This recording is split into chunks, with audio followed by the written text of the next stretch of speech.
औरत ही घर को बनाती है। एक गांव में एक ज़मींदार था। उसके कई नौकर में मोहन भी था।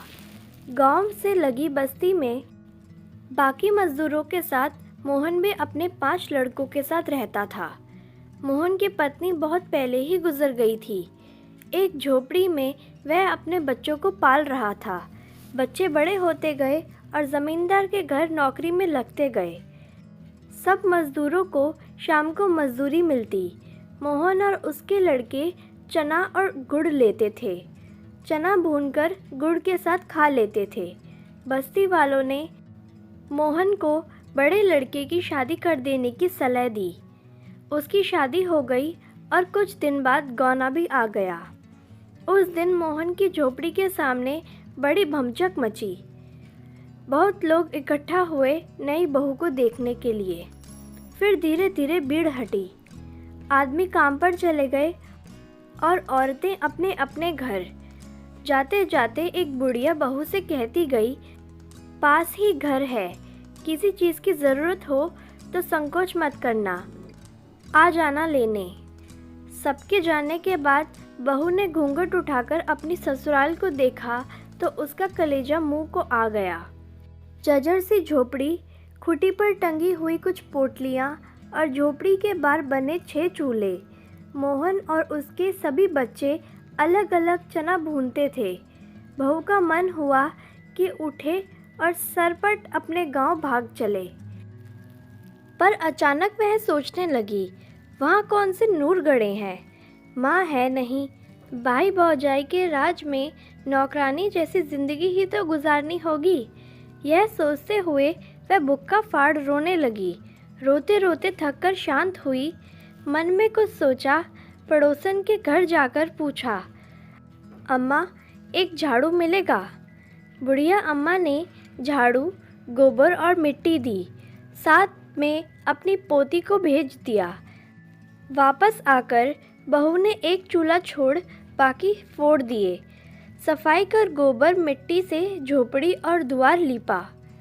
फिर उसने सभी पोटलियों के चने एक साथ किए और अम्मा के घर जाकर चना पीसा। अम्मा ने उसे साग और चटनी भी दी। वापस आकर बहू ने चने के आटे की रोटियां बनाई और इंतज़ार करने लगी। मोहन और उसके लड़के जब लौटे तो एक ही चूल्हा देख भड़क गए। चिल्लाने लगे कि इसने तो आते ही सत्यानाश कर दिया। अपने आदमी को छोड़ बाकी सभी का चूल्हा फोड़ दिया। झगड़े की आवाज़ सुन बहू झोपड़ी से निकली, बोली, आप लोग हाथ मुंह धोकर बैठिए, मैं खाना निकालती हूँ।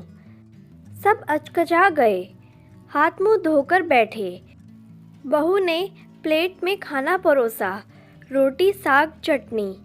बरसों के बाद उन्हें ऐसा खाना मिला था।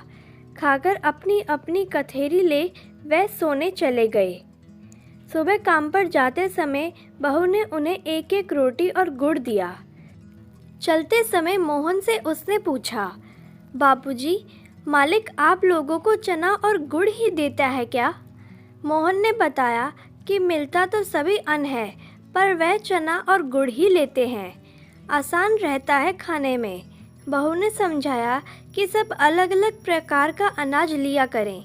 देवर ने बताया कि उसका काम लकड़ी चीरना है। बहू ने उसे घर के ईंधन के लिए भी कुछ लकड़ियां लाने को कहा। बहू सबकी मजदूरी के अनाज से एक एक मुट्ठी अनाज अलग रखती। उससे बनिए की दुकान से बाकी ज़रूरतें की चीज़ें लाती। मोहन की गृहस्थी धड़ल्ले से चल पड़ी। एक दिन सभी भाइयों और बाप ने तालाब की मिट्टी से झोपड़ी के आगे बाड़ बनाया। बहू के गुण गांव में चर्चित होने लगे। ज़मींदार तक यह बात पहुंची। वह कभी कभी बस्ती में आया करता था। आज वह मोहन के घर उसकी बहू को आशीर्वाद देने आया। बहू ने पैर छू प्रणाम किया तो ज़मींदार ने उसे एक हार दिया।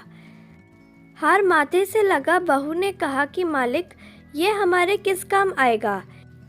इससे अच्छा होता कि मालिक हमें 4 लाठी ज़मीन दिए होते। झोपड़ी के दाएं बाएं तो एक कोठरी बन जाती। बहू की चतुराई पर ज़मींदार हंस पड़ा। बोला, ठीक, ज़मीन तो मोहन को मिलेगी ही, यह हार तो तुम्हारा हुआ। इस कहानी से हमें यह शिक्षा मिलती है कि कोई भी घर एक औरत पर ही निर्भर करता है, वो चाहे तो उस घर को स्वर्ग बना सकती है।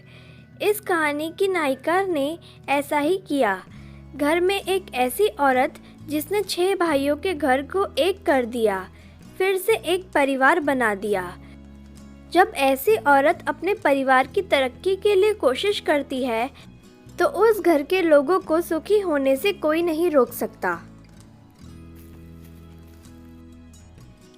उम्मीद करती हूँ आपको ये कहानी पसंद आई होगी। इस कहानी पर आपकी क्या राय है कमेंट करके ज़रूर बताएं। वीडियो पसंद आया तो प्लीज़ लाइक करें, शेयर करें, सब्सक्राइब करें। वीडियो देखने के लिए, कहानी सुनने के लिए आपका बहुत बहुत धन्यवाद।